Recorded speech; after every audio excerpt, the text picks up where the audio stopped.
Now, there's been some pushback here relative to race. Um, well, it's out-group homogeneity bias, but it's discrimination based on race, and well, it could be a lot of things, but in this case, race. And so, Fort Bend County, they passed a resolution against hate crimes, and so they're saying that in the midst of COVID, just blaming and attacking people because you blame them for COVID unreasonably is not something to just dismiss as an average crime. So the resolution added that using terms such as Chinese virus, Kung Flu virus to describe it encourages hate crimes. There were a family that was stabbed. I'd have to look up the article, but that this isn't happening in the middle of nowhere. This is an actual thing.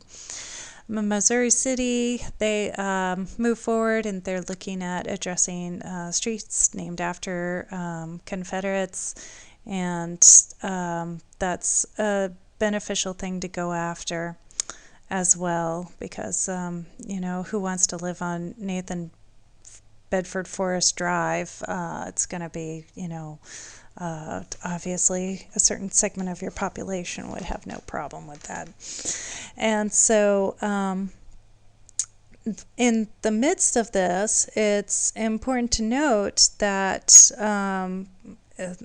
there's a reason why this is happening, and that's shown within the Harris County Republican Party. So I understand that this happened after the election of this individual to be the chairman, but he decided to put on a racist post on his Facebook page, and he is not stepping aside. He's decided that he's going to continue on, and that's what's going on in the Republican Party is that they are unable or unwilling to make changes. Now, the Austin City Council, they're working on going after institutional racism, and there's going to be a study done to identify how do they measure institutional racism, and then how can they go after straightening that out in the least disruptive way possible.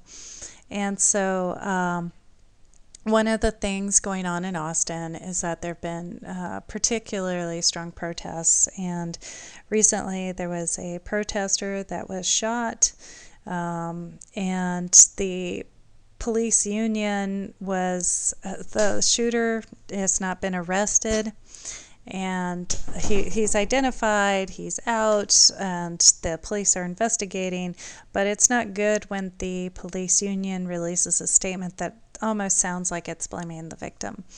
And so in light of that, I decided to put a link out. Oh, that's not useful. Here's the title of the article. It's called How Police Unions Fight Reform. And so you can see that it's the police union representative that's essentially blaming the victim for getting shot. And it's an important article to understand. And so one of the things in understanding use of force and racism is particularly now that we've lost George Floyd in the world. The FBI has a whole database, which is the National Use of Force Data Collection. And I went to go look through their collection to see about participation rates, because they said that there was a 40% participation rate. And in our voting information, you can get an idea of a certain number of police institutions there.